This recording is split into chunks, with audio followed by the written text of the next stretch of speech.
What's up, guys? Welcome back to Newswave. Well, Black Friday and now Cyber Monday are underway, and there are deals all over the place. So Amazon being a big one, I rounded up a bunch of deals there. And for Nintendo, they have their whole Cyber Monday stuff going on already, and we have a lot of deals we're going to pull from and go over all of that here today. And then also, we do have that Xbox developer third-party direct that took place, and I went through line by line and grabbed everything that was announced to try to save you some time so we can go through it and see what exactly they had, not only for Xbox Game Pass, but also for their big Xbox Play Anywhere initiative. So all of that and more. Guys, if you enjoy these videos, make sure you hit that like button. Helps out a ton. And if you're new here to the Spawn Wave channel, make sure you subscribe down below. And of course, members for the channel do get Newswave early. If you would like to learn more about that, click the join button or link in the description down below. And we're going to start today with Final Fantasy VII Intergrade on the Switch 2. Now, this is coming out to start 2026, and it was already a pretty large game. It was coming in at 90 gigabytes, so many people were looking at that going, okay, a game keycard here makes sense because like there's just no cartridge it would fit on otherwise. I mean, they just do a digital download and that's it. Here, though, at least there's retail facing, and they're meeting you halfway with a cheaper game. It's $40, and it has a bunch of little extra things in there as well. Now, it turns out that the file size was off a bit. They actually had to revise it up. This we can see over on their official account, saying that the standard edition, they have a correction for the storage requirements on Switch 2. Standard edition is now 95 gigabytes. And then they have the early purchase edition, is like the limited early digital deluxe editions, from 93.8 gigabytes up to 99 gigabytes. It's like right there, so close to 100 gigabytes. The My Nintendo pages will be updated soon. Should be updated actually probably by the time you're seeing this, but that's where we are with some of these Switch 2 releases, guys. We're already on the doorstep of 100 gigabytes. And if this is where we are with Intergrade, Rebirth, I think is 150 gigabytes. So game key cards are going to become more and more of a requirement going forward, simply because there just isn't a large enough cartridge to put the game on, and then otherwise it would be digital only. Again, in those cases, I get the idea of the game key card. It's more so when we see a game that's 10 gigabytes and they have to use a game key card, but then also still charge you $70 for it. Also, we've been talking about Silent Hill 2 going to Xbox for a while now because it leaked out early. And I thought it would be in this developer direct, but it wasn't. Instead, it just sort of appeared on the storefront for Xbox. And like you can see here, it's marked down. It's half off. So that's a pretty good deal. From what I could tell, it was going up in Australia even before the partner preview event happened. So I'm not sure what happened here. I don't know. I don't know if Konami was supposed to have put some sort of trailer out. Maybe they're putting something out today, and the time zone differences, they didn't realize it. Maybe there's a trailer up right now as you're seeing this. Very, very strange stuff, though. However, people are buying it already and downloading it, so I guess we'll get some analysis on this from Digital Foundry and stuff, because I'd be curious to see how this runs on, say, the Xbox Series X versus what it did on the PlayStation 5. If you've not played Silent Hill 2, I think it's an awesome game. Certainly recommend picking it up, especially if it's 50% off. That is an easy buy for the Xbox. Oh, and we talked about how some weird stuff was going on at Ubisoft as they had to push back their earnings report and call, and then they halted trading. Well, all that seems to be getting cleared up. Actually, it was early this morning, and you can see this was posted by Dr. Sirkin Toto, said Ubisoft just scheduled this earnings conference call for Friday, 9:30 a.m. Central European time. I believe that would have been like 3:30 a.m. Eastern time this morning, like before this goes live. So we should have an answer as to what happened here by the time you're seeing this. Even the trading of their stocks and bonds will resume about 30 minutes after the conference call. Interested to see if they have any kind of announcement. It's just not normal that you would also halt trading and then also delay your earnings call. So I don't know. We'll see if they have something maybe to say about more investments or maybe even just being outright acquired. And guys, with some of the quick news out of the way, let's get into the bigger stuff. Let's start right away with Amazon's Black Friday deals. We also had Cyber Monday, which we can take a look at here soon, but I wanted to separate them because with Amazon, you're shopping for physical games. Of course, Cyber Monday, those are deals on the eShop. It's all digital downloads. But what's really cool is there are some Switch 2 games that are just on sale. Now, some of them, yes, being game key cards, but again, you start getting cheaper and cheaper for them. You go, well, that's just outright worth buying because it's so cheap versus what it is even digitally at that point. Still, I wanted to throw all this together here for the physical side with Amazon Black Friday sales, and then we'll move over to the digital side with Cyber Monday. So a lot to go through here. I just made a quick list of some of the games, and there are many, many more beyond this, as well as some tech deals. I actually noticed that the Mac Mini and the MacBook Pro were pretty good in terms of pricing, pretty good overall. I made like a little short for that just to take a look at those so you could check that out. But we'll start here at the top with some of the games. Again, we'll kind of scroll through the pages here for Amazon. FC26 is $30. I know these sports games tend to be like big gifts that are given during the holidays. So if you know someone who is looking for that, or you need to pick those up maybe for different gifts, there you go. As well as Madden 26 at $30, NBA 2K26 at $30, and NHL 26 at $30. So basically $30 for all the newer sports titles there for Black Friday. Kingdom Come Deliverance 2 is $30. Elden Ring Night Reign. I've been waiting for this to get cheaper as we've gone along. $25. I'm interested. I might. Let me know how you feel about Elden Ring Night Reign down in the comments. I know they've also done some updates, and there's DLC and other things coming to it. We have Digimon Storytime Stranger at $50. I've been playing this some. I do like it, kind of a traditional RPG, turn-based RPG. The only thing that's throwing me off is I'm realizing, much like Pokemon, there's a lot of Digimon that I just don't recognize. I mean, there's more than 1,000 of them at this point, so yeah, I'm a little behind the times on that one. Still, though, the game is very, very fun. Rune Factory Guardians of Azuma on the Switch 2, $50. So there's a Switch 2 title, and that is one that's all on the cartridge. Capcom Fighting Collection 2 at $25. Assassin's Creed Shadows, that one's $35. Dead Rising Deluxe Remaster, $20. That's a good pickup. Daemon X Machina Titanic Scion, Switch 2 at $50. Another one that I've been waiting to get a bit cheaper. It had performance issues on the Switch 2. They have been updating it. I don't know if the performance has gotten better, but as it gets cheaper, I'll look more and more into it. Like a Dragon Infinite Wealth. Easy recommendation here, guys, at $15. Great pickup. The Messenger, same deal here. That one's $15. Shin Megami Tensei 5 Vengeance at $18. Final Fantasy 1 through 6 Collection. Do you remember this came out? And it was mayhem to get this thing, right? And then we saw online that it was getting marked up heavily, and it was like 3 times the cost. Now it's sitting at $40. Another easy pickup here. You got some classic Final Fantasy games that are like top tier stuff, especially with, I think, like 5 and 6. So definitely a good recommendation there to have that physically. Dragon's Dogma 2 at $25. Tekken 8, $20. Armored Core 6, that one is $20. Persona 3 Reload at $20. Tales of Xillia Remastered, $30. The Thing Remastered, I saw that. That's one I picked up. That one's $20. Pac-Man World 2 Repack, that's on the Switch 2 at $20. WWE 2K25 on the Switch 2, that one's $50. Both of those are game key cards. Power Rangers Rita's Rewind, that one's $25. And I also picked that one up because I was waiting for that physically to get a bit cheaper. And then Killing Floor 3, that one is $20. There are also many accessories that are cheaper right now on Amazon. A lot of the different controllers for PlayStation. Not really much for the Switch 2 in that regard, although we are only a few months into the start of that generation, so it's harder to get hardware that's discounted on the Switch 2, but then also Xbox and many of those PC controllers, or if you're looking for something like 8-bit Do controller, those are marked down, some of them quite extensively. I saw a few that were like 40% off, so a lot in terms of accessories as well, but certainly tons and tons of games. Let me know some of your recommendations down below in the comments if there are any really, really good discounts that you come across. Next up, let's move over to Cyber Monday. This is for Nintendo, and we'll also see Cyber Monday, of course, for Sony and for Microsoft, and I'll take a look at those in some of the videos next week. But Nintendo's decided to post their Cyber Monday deals now, basically alongside of Black Friday, and these will be running until December 3rd. So a decent amount of time, I'd say, to start loading up any games you want digitally for the Switch 1 or Switch 2. This we can see though, and this is over again on Nintendo's site. I'll just link down below to the Cyber Monday section, and we'll scroll through it as we go. But I picked out a whole bunch of games here. So to start, Neo Inferno just came out.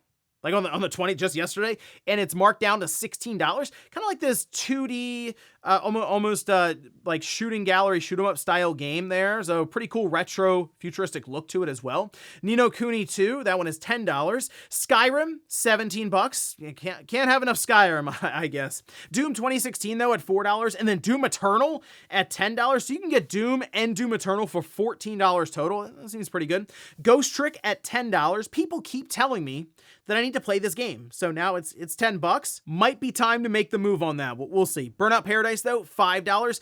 Luigi's Mansion 3. Okay, we're going to see some first-party Nintendo games in here that are discounted. Definitely want to take note of this as we go, because you don't see it as often. But Luigi's Mansion 3 is $40. Diablo 2 at $14. Star Wars Knights of the Old Republic, $6. That's a classic there. If you haven't played it, definitely recommend it. Darksiders and Darksiders 2, so you get either one for $9. Xenoblade Chronicles 3, $42. Tony Hawk Pro Skater 1 and 2 at $16, and then Tony Hawk Pro Skater 3 and 4, also on the Switch 2, that version, $30. Pretty good there. Lego Horizon Adventures at $20. Sonic Colors, that one is $12. Bayonetta 3, $42. Star Wars Force Unleashed. This was an interesting one on the Switch because I believe it was the Wii version that they ported over. Still, the game is very, very fun. $7 on that. Splatoon 3, if you remember, this did get an update for the Switch 2, but it's $42 here. Cassette Beast, that one's $10. Bravely Default 2 at $42. Shinobi Art of Vengeance. This is one that they did an update for the Switch 2 to kind of fix some of the resolution issues, where it's resolution a little low, look kind of blurry on the Switch 2. But that one is $21. Fully recommend Shinobi Art of Vengeance. I am almost done the game, and it has been a blast. And I've actually been going through and 100%ing each mission because there are like legit rewards that you get for doing it, and it's made the game a blast to play through. So definitely recommend that one. Legend of Heroes Trails Through Daybreak, that one is $36. Dragon Ball Xenoverse 2 Deluxe Edition, $10. Sonic Cross Shadow Generations, $30 there. Prince of Persia: The Lost Crown Complete Edition, another easy recommendation here at $20. Endless Ocean Luminous, that one is $40. And then Paper Mario Origami King, again, more Nintendo first-party games here marked down. This one is $40. I'll also have a link down below to Deku Deals, and they do a pretty good job rounding up not only Cyber Monday, but also digital Black Friday sales, all of this running alongside of each other. There's just a lot of stuff right now in the eShop that's marked down, so definitely take a look at that, especially if you're thinking you're going to get a Switch 1 or, Switch 2 this holiday season. You can start buying them and they'll work backwards compatible, no problem, on the Switch 2, with some of them actually seeing some pretty substantial upgrades with the additional power of the new system. And in our last bit of news, let's talk about that Xbox Partner Showcase that happened yesterday. And I went through line by line and grabbed all the games that were there and made it so we can go through it pretty quickly. But the thing I noticed at the end of the presentation, I saw like Jeff Keighley and others they posted, hey, what do you think of the event? Give it a letter grade. And so many people were saying, I didn't even know there was an event. So this tends to happen with Microsoft unless it's one of the big E3-like events that they do, say, over the summer in June. But nonetheless, there were some pretty cool games here that are going to be flying under the radar because of, I guess, the status of Microsoft with their little partner events. But still, we'll start from the top. And that's with Armistice, that's 2026, that one's releasing. The Mound Omen of Cthulhu, summer 2026. Dave the Diver in the Jungle, so the base game is just out now. And the expansion is coming out early 2026. We have Crow's Warn. Then we have Echo Generation 2. Neither of them seem to have any kind of release dates there. Vampire Crawler. So this is the follow-up to Vampire Survivors, and it looks like a crazy old school dungeon crawler, but you just have madness happening. Like stuff is flying across the screen, numbers exploding everywhere. It looks kind of cool. Also, I still like the old, kind of the retro pixelated look to it. That is coming out 2026. Then we had 007 First Light. That's March 27th, of course, 2026. They showed off some of the cars and say there's going to be a whole line of legendary, iconic James Bond 007 cars that you'll see as you play through the game. We have Roadside Research. Weird looking game. So apparently you're just aliens that have somewhat invaded Earth. You're just kind of holding down a gas station and you're trying to stay incognito, kind of disguising yourself and preparing, I guess, Earth through this gas station for the invasion that's on the way. Anyway, it's coming out early 2026. We have Total Chaos, that's out right now on Xbox Game Pass. Reanimal, that's coming out February 13th, 2026. There is a demo out right now for it. Erosion, that is coming out 2026. Zoopunk, which I was watching this trailer for it, and I said, man, that looks very similar to kind of the style, even somewhat the character for Fist. Remember that? Like, that was that 2D, almost Metroidvania style game, but with the combo system. Turns out that is the case. And it's sort of a third person, more 3D oriented action adventure style game.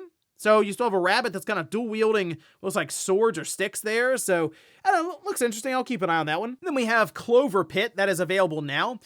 Hitman they're getting some interesting crossovers. I will tell you that with the World of Assassination. Here it's Eminem versus Slim Shady. So didn't see that one coming. I will tell you that. Tides of Annihilation did get a full gameplay. It was unedited gameplay, as they said. And the boss battle looks good visually. It does. In fact, it looks so good. People were questioning, and I get it, if it was real. Like, this is an actual series of gameplay events that are kind of unfolding in real time. And are we sure it wasn't just scripted or pieced together that way? I think it was legitimate because, man, the frame rate looked kind of rough at times. It did. There were a few moments where I was like, oh, okay, this thing is in the teens. It is having a hard time here. It looks really cool, though. So I'm hoping they can work some of that out as they go into 2026. If so, I think they have something here. It looks good. And then they finished up with Raji Kayuga, and that apparently is the follow-up to Raji. So, an interesting way to close out, I guess, overall. But there was one other thing that I noticed. This is kind of cool. So the Xbox full screen experience comes to PC November 21st. That's for Windows handheld. So if you have a Windows handheld that has not been privy to this Xbox full screen experience, like we are seeing with the Xbox ROG Ally X devices that just came out, apparently this full screen experience will start popping up in your Windows Update tab like today. So I guess keep an eye out for that. Keep trying to run the update to see if it pops up. And if so, you can then move over to the full screen experience that is more optimized for gaming on these Windows handhelds. But they went a step further.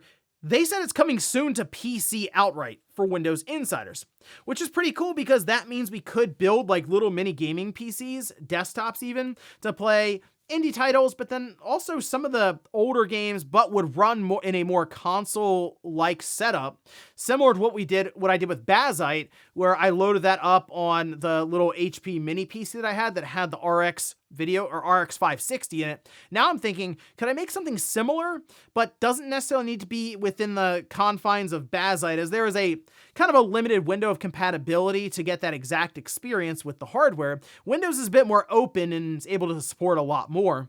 Can we make something cheap with that Windows full screen experience and get a console-like experience with decent, we'll say, performance? I'm interested, so I'm going to keep an eye out for that to see when it starts going live in different insider builds, because then usually someone will extract it and set it up as an image that you can flash yourself, and that's kind of the end game there, to have it set up easily with like a USB flash drive. For the most part, though, it was okay with this event. I mean, look, Tides of Annihilation, I think, was the big standout here, and that had some issues when it came to frame rate. Otherwise, though, it's at least something to look forward to for next year, and there were a few interesting shadow drops in the event, but there wasn't anything that had like a massive splash that would make people really pay attention, so I kind of understand why there were some out there who were like, oh, there was an Xbox event today? Well, there you go. You got caught up on it completely here in 4 or 5 minutes. And before we go to the comment of the day, we'll take a look at the poll that I posted up yesterday, where I ask, are you looking to get or gift a retro game system this holiday? 80% say no, 20% say yes. So this is very popular. Years and years ago, when I was in retail, where people would come in looking for older retro games and systems. This is around the time the Retron 2, if you remember that. I don't really see that talked about much anymore, but that was a big deal when that came out because it played Super Nintendo and Nintendo cartridges, and we had a whole bunch of them, but people always wanted even like the basics, the commons. Although at that time, Super Mario World was $10. It was super cheap. There were many NES games that were really cheap too, and people would clean up. And for the price of what people were spending on, at that time, Xbox 360 systems, as the current one then, they were just getting a ton of games for the older systems and going home happy and kind of reenacting Christmas when they were young. And that was kind of the idea. But it was this really popular thing that I noticed. People coming in, not necessarily looking for the new stuff, but looking completely at the old retro sections. And it wasn't as popular then as it is now, I would say, to look online trying to find PS2 or GameCube or anything like that. Again, mostly NES and Super Nintendo cartridges, but it was just something that I thought was pretty cool at that time, where you would get a lot of these older system end games and probably gift them, I assume, to a friend or a spouse or something, and then everyone just kind of relive the old days of the 80s or the early 90s when you're opening that up under the tree. And we'll finish up with the comment of the day, as you're seeing here. This is from Kajoma, who says, oh, say that again. So they are timestamping when I said it took 6 or 7 hours for Dispatch to play through that. And I assume that's referencing the 6 and the 7. It seems to be very popular with the youth right now, 6, 7. And I will say the kids start coming home and saying that, and I think it's funny. I immediately go into like Charlie Day, the yarn and stuff in the mailroom, trying to figure out what this really means, because it felt like it was just a joke I'm being left out of completely. And it turns out it's just legitimately the number 6 and 7. And it's for a meme of like about 6, 7 or something like that. And it's one of those times where I just felt old. Like, wow, I really have become my parents, where they're completely left out of something that was going on at school and some joke that was making the rounds on Newgrounds, something like that, right? So here come the kids saying, oh, trying to get you to say 6, 7. I'm like, look, you don't want the parents to get in on this, because once they get in on it, it's just not cool anymore. It's not fun. The last thing you need is everybody, at one point, Facebook, just all college kids, and a lot of it was just us, the college kids, going around trying to figure out where all the parties were and stuff back in the day. And you had to be at college email and stuff even to join. And then all the parents found it, and it's just like old people now liking each other's pictures of the kids and remember in the old days when they would go to parties. So now Facebook is just like uncool. So I don't think you want that for 6, 7, because eventually you're going to keep coming up and asking that. I'm going to say, okay, do you know why 6 is afraid of 7? And then in comes the dad joke. And ladies and gentlemen, that's going to do it here for Newswave. If you enjoyed this video, guys, hit that like button. If not, hit the dislike. Leave comments down below about everything we talked about here today. If you missed yesterday's Newswave, I'll leave it up here in a card. Or maybe you wanted to hear about how things are changing right now behind the scenes around costs for some key components that would be going into these different game systems, and how that could, yes, make prices go up once again going into 2026. I did a video on that, and I'll leave it right below. Thanks, guys, for watching. Have a great weekend. I'll see you back here Monday morning, 8 a.m. Eastern Time for Newswave.